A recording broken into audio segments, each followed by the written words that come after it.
Next problem जो हम देख रहे हैं वो एक मीडियम लेवल प्रॉब्लम है, leet code 729 my calendar 1। You are implementing a program to use as your calendar. We can add a new event if adding the event will not cause a double booking.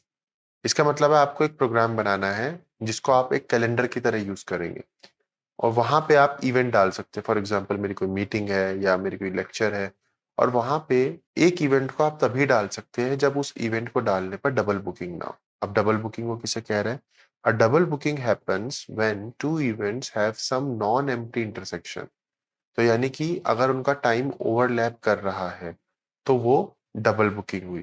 That is some moments is common to both event. कुछ moment दोनों event में common है।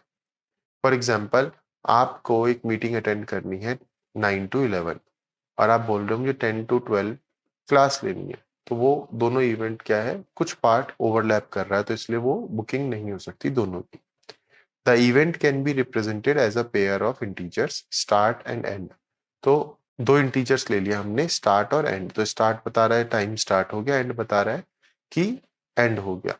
That represents a booking on the half open interval. Half open का मतलब क्या है कि start time को तो हम इंक्लूड करेंगे बट एंड को नहीं करेंगे। तो ये ब्रैकेट जो होता है ये बोल रहा है this is included and this round braces is saying this is not included. इसका मतलब अगर कोई इवेंट 5 सेकेंड पे स्टार्ट होके 20 सेकेंड पे बंद हो रहा है तो 20 पे हम दोबारा तुरंत दूसरा इवेंट स्टार्ट कर सकते हैं।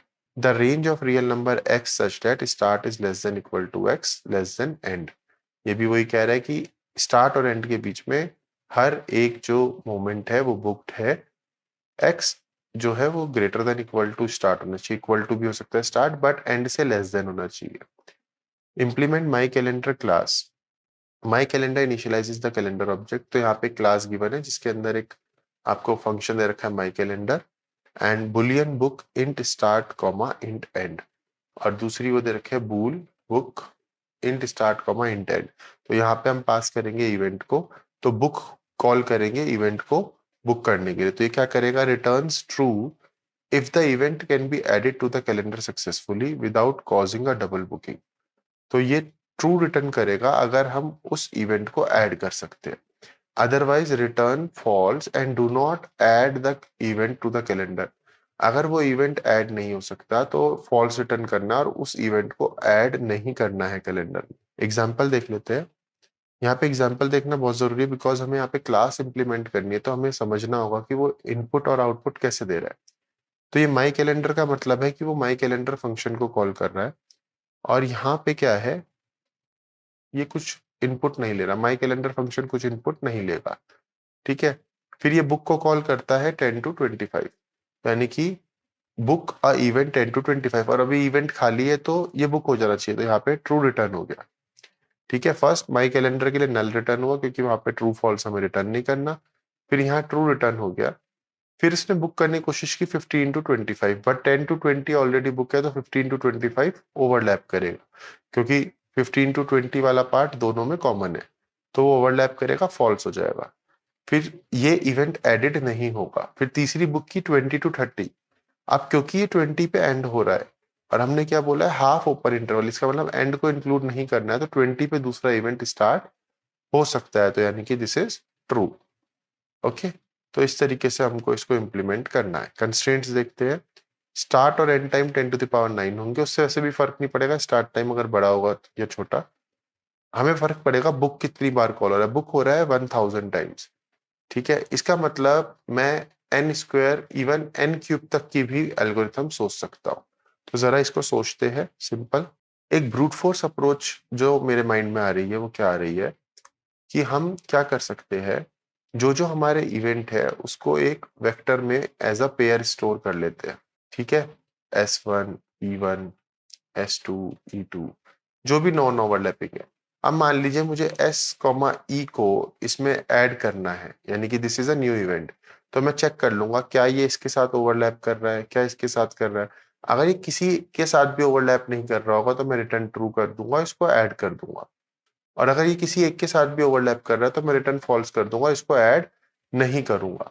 बट ओवरलैपिंग की कंडीशन क्या होगी, पहले हमें ये सोचना होगा।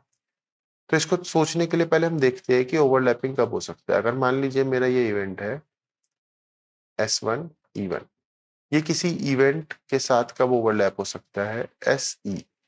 यहां से ओवरलैप होना शुरू होगा और मैं इसको इधर शिफ्ट करता जाता हूं, तो लास्ट मोमेंट आएगा जब मेरा S1 E1 इधर होगा और SE इधर होगा। ठीक है, कुछ पार्ट ओवरलैप हो रहा है, इसके बाद तुरंत ये बाहर आ जाएगा, तो ये कुछ भी ओवरलैपिंग नहीं होगी दोनों में। यानी कि यहां से लेके इस मोमेंट तक हर एक टाइम पे ये ओवरलैपिंग रहेगी। अब कुछ बच्चे बोलेंगे कि S1 should be in between S and E और S should be in between S1 and E1, और यहाँ पे जैसे S is between S1 and E1 और यहाँ पे S1 is between S and E।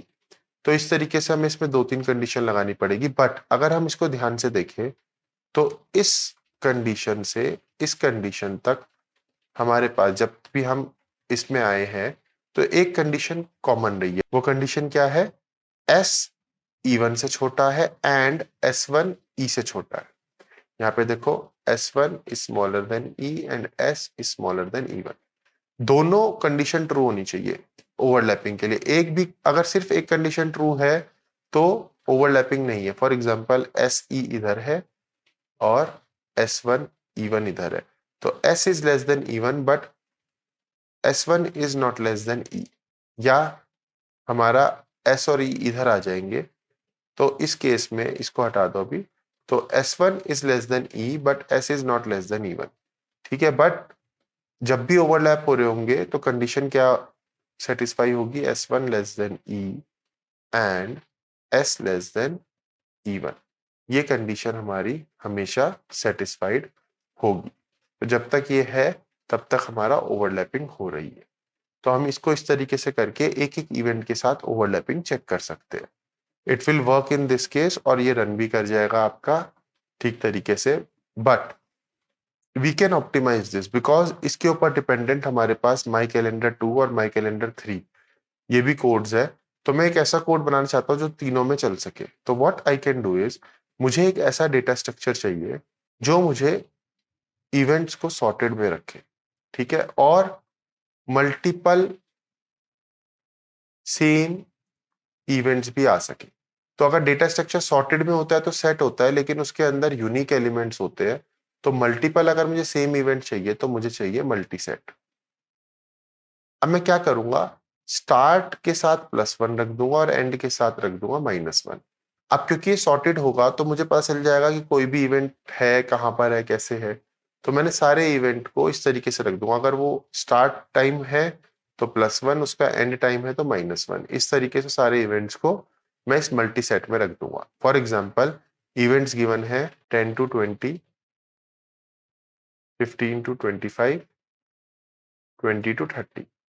तो मैंने क्या किया, पहले इस इवेंट को देखा, मेरे पास मल्टी सेट एम्प्टी है तो ओवरलैपिंग तो कहीं हो भी नहीं रही होगी, तो इसको मैंने इंसर्ट कर दिया। 10 स्टार्ट है तो +1, 20 एंड है तो -1। अब क्या होगा, अब जब मुझे 15 और 20 आएंगे तो मैं इनको इस मल्टी सेट में पहले इंसर्ट करूंगा।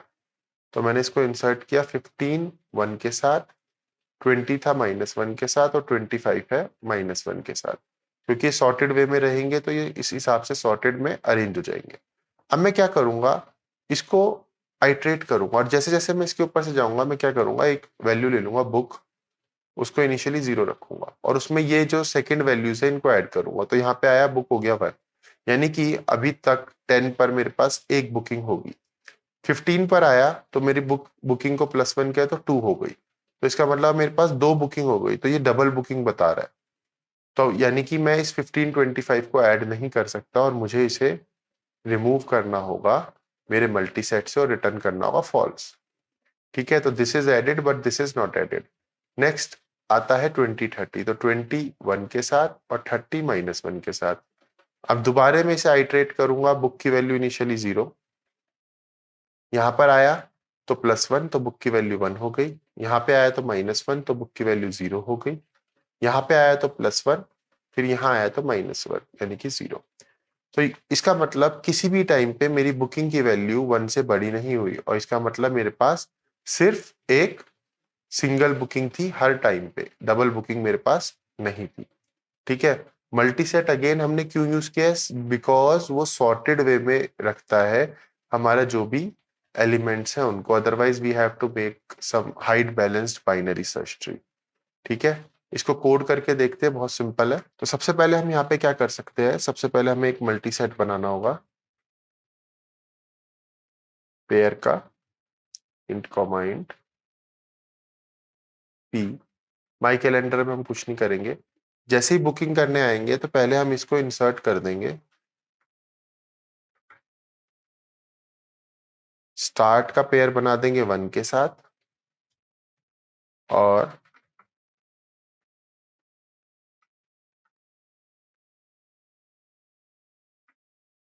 एंड का पेयर बना देंगे -1 के साथ। इस तरीके से इनको हमने इंसर्ट कर दिया। अब मुझे देखना है कि कहीं पे मेरी डबल बुकिंग तो नहीं हो रही, तो सिंपली मैं क्या कर दूंगा, इंट बुक इक्वल्स टू 0। और यहाँ पे क्या किया मैंने, फॉर ऑटो IT पी, तो इसके ऊपर हम लूप चला देंगे पी के ऊपर।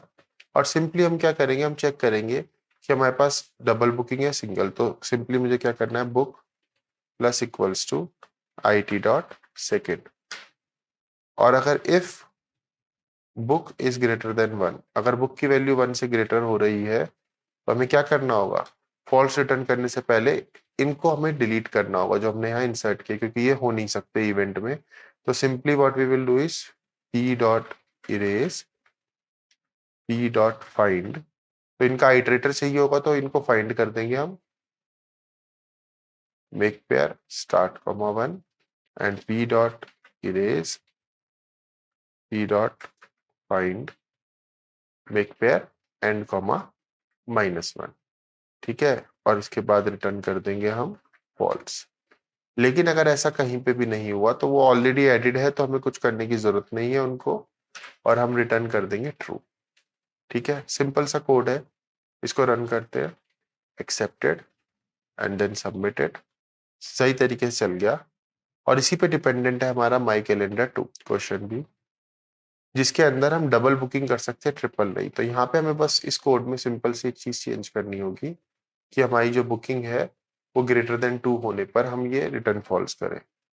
सिंपल क्वेश्चन, और माई कैलेंडर 3 में भी आप इस तरीके से कर सकते हैं। We'll see one more interesting problem in the next video. Stay tuned. Thank you.